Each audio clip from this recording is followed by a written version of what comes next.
When you hear the word Pokemon, what's the first thing that comes into your mind? For me, it's the memories of me as a 12 years old, using my single over-leveled starter to beat the entire game, which makes sense since the game was designed for kids to be able to complete it. But lately, I've seen popular content creators trying to make the game harder by doing Nuzlocke runs, so I thought, I can easily do that. Now, I don't claim to be a Pokemon pro or anything. In fact, it's been quite a while since I last played Pokemon at all, but wanting to see what's all the hype was about, I decided to try doing a Nuzlocke run of Pokemon Emerald, and here is how it went.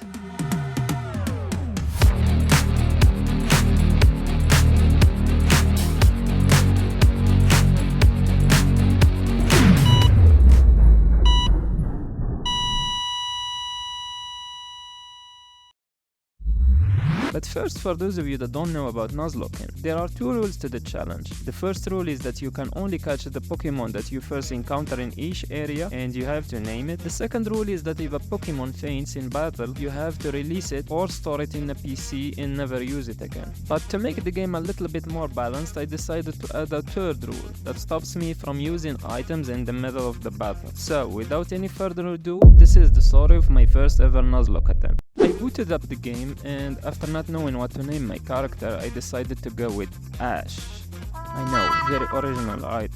Feeling devastated by arriving home in the back of a moving truck, I decided to leave home for good and become a Pokemon trainer. After meeting our rival May, I helped the professor and I ended up picking a Mudkip as my starter that I named Pikachu. That's right, Pikachu the water-type Mudkip. Anyways, with my first Pokemon, I zoomed to fight our rival by tackling its Trico to death. After that, I went back to my starting town to talk to the professor and receive my running shoes, after which I immediately traveled into Route 102 to catch my second Pokemon, which was a Lotad that I named Blackface, and after fighting some trainers in this route, I came upon my first obstacle, a level 4 Shroomish that knew the move Absorb, which is super effective on both my Pokemons. Luckily though, the AI wasn't very smart and alternated between using Absorb and Tackle, which gave my Mudkip a chance to beat it after landing a lucky crit at the end. After this fight, I decided to use a cheat code to get some rare candies, since I knew that grinding was going to be annoying in this run. But to keep the game a little bit challenging, I decided to put a rule. I shall only use candies before a gym or a major fight to catch up to the level cap, which is the level of the strongest opponent's Pokemon. So with my backpack full of enough rare candies to make me the richest Pokemon trainer ever, I moved to Petersburg City to teach a guy how to catch his first Pokemon. After which I went to Route 104, in which I caught my third Pokemon, a Poochyena that I named Dodge. Moving into the woods, I fought an Aqua Team member and traveled my way out of the woods to reach Rasboro City, the home of our first gym leader. But before challenging the gym leader, I reviewed my footage and I found that I somehow ended up not catching any Pokemons in the woods, so I decided to go back and catch one. Sadly though, my first encounter was a Poochyena, and abiding by the duplicate clause of Nuzlocke, I had to skip it.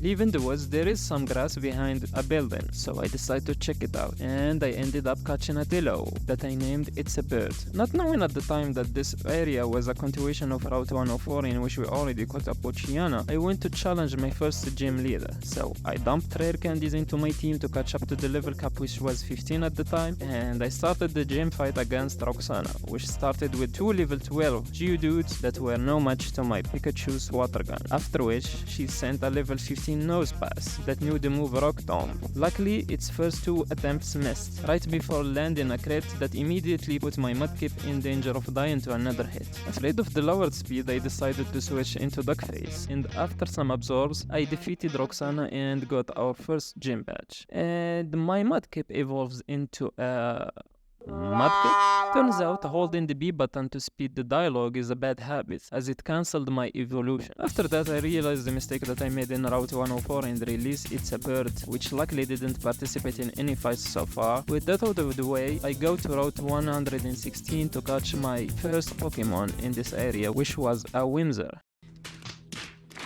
that I named Chai. I fought some trainers, and I went into a Rostarf tunnel in which my first encounter was another Whimsir. But I cannot see, I'm legally blind. Leaving me with nothing to catch here, I fight an Aqua team member and I advance through the plot. Going back to the city, our rival is waiting for us, so I quickly heal up my Pokemons and I get into the fight.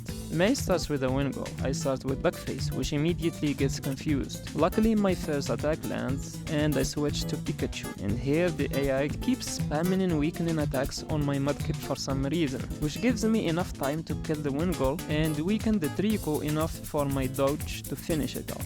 After that we stock up on items in Pokeballs, get the Cutty Gem and go to Default Town, in which I immediately get a fishing rod allowing me to catch a Tentacool in the city's beach that I named Kraken. I also visited the city's cave to catch my 6th Pokemon, a Makuhita that I named Fat Tyson, that I somehow ended up misspelling. I immediately get the boat back to Petalburg City to fish a Magikarp that I named Legend, that shall stay in the PC for the time being. After that I go back to Default Town to go through the gyms puzzle that I somehow get right from the first attempt. I get my Pokemons to the level cap, which is 19 at the time, allowing my dodge to evolve into a Mightyena and my Pikachu into a Marshtomp. And with that I start the fight with Fat Tyson, which hardly takes care of the level 16 Machop. Next is Meditative, which is going to always use the move Focus Punch, allowing me to spam Vital Throws until it faints. Finally the Makuhita comes in, and here is where it starts going south. Looking for a clean switch, I immediately sacrifice Chai, which gets one-shotted by Vital Throw. This allows me to get my Kraken in safely to land the confusion. After that, I try to poison it, but without any use. Not wanting to lose Kraken, I sacrifice Fat Tyson to get another clean switch into Pikachu. Water Gun does some decent damage here, but Makuhita is holding a Citrus Berry, which allows a Pokemon to restore 30 HP after dropping below 50% health, immediately bringing him back to almost full health. Another Water Gun lands, but my Mudkip gets into that zone, so I switch to Dodge, landing a bite into the Makuhita makes him flinch. Hoping to get another flinch, I do it again, but Lady Luck wasn't by my side this time, sending my Dodge into the Shadow Realm. I bring Duckface, and the Makuhita heals with a potion, putting him again at almost full HP. By this time you can tell my soul is completely broken. Feeling desperate, I use Nature Power to lower its HP to 1/4, but my Duckface dies, leaving the Makuhita with just enough health for my Mudkip to take it out. I got the gym badge, but at the cost of more than half my team. I booted up my PC and named Box 14 Heroes to honor the soul of my lost Pokemon. After mourning the death of my Pokemons, I went back into Granite Cave to deliver a letter to Steven, but not having a Pokemon that can use Flash meant the entire cave was full of this noise. After blindly navigating through the cave, I went into Slateport, and I immediately visited Route 110 to get my next Pokemon, which was an Electrike that I named Dodge 2.0. I fought Team Aqua in the museum, which was a piece of cake, and I got to our next rival fight. So as always, I used some rare candies to get to the level cap, which was 20 by now. May starts with a level 18 Wingull, and I go with Dodge 2.0, but sadly I accidentally used Tackle, allowing Wingull to get a confusion on me. Luckily though, this doesn't stop me from landing a Spark on it, killing it by the next turn. Next is Slugma, so I swap into Mudkip, which two-shots it with Water Gun without any problems. Grovyle is next, so I switch into my Dodge to try and paralyze it, but unluckily the enemy Grovyle gets a lucky crit here, allowing it to kill my Pokemon when I tried to swap it out with a Pursuit. Luckily Kraken is there to take care of the paralyzed Grovyle with 3 hits of acid, and I managed to pass the rival fight with only 1 casualty, leaving me again with only water types in the party, against an upcoming electric gym up ahead. Realizing the gravity of the situation I'm in, I continue down the road until I reach Mobile City, the home of our 3rd gym leader. But before that I do my best to find some more Pokemon. So I visit Route 118, but sadly I can only get a Magikarp or a Tentacool from fishing here. After which I checked Route 111 but in vain, as I could not find any areas to catch new Pokemon.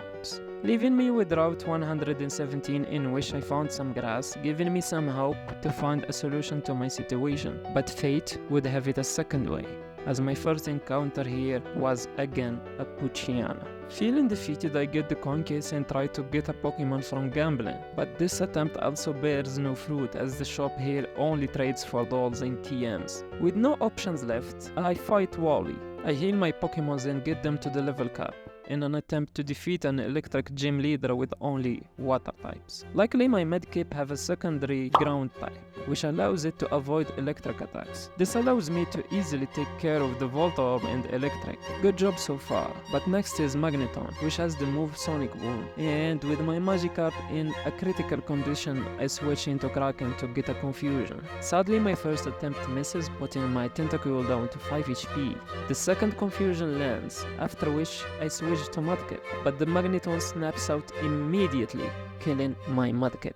With no choices left, I send out Legend, which gets two-shotted with Shockwave, but not without putting up a good fight with Rock Smash, leaving me with only a 15 HP Tentacool against a level 22 Magneton and a level 24 Manectric. I switch into Kraken in an attempt to do the impossible, and I wipe out. So is this it? Honestly, yes. This was the end of my first ever Nuzlocke run, and even though I didn't beat the champion or even make it to the Elite Fours, I had fun, and I recommend anyone watching this video to try this challenge as well, because this allows you to form a special bond with each Pokemon in your team. Hope you guys enjoyed this journey, and feel free to let me know if you have any gaming challenges you'd like me to try next.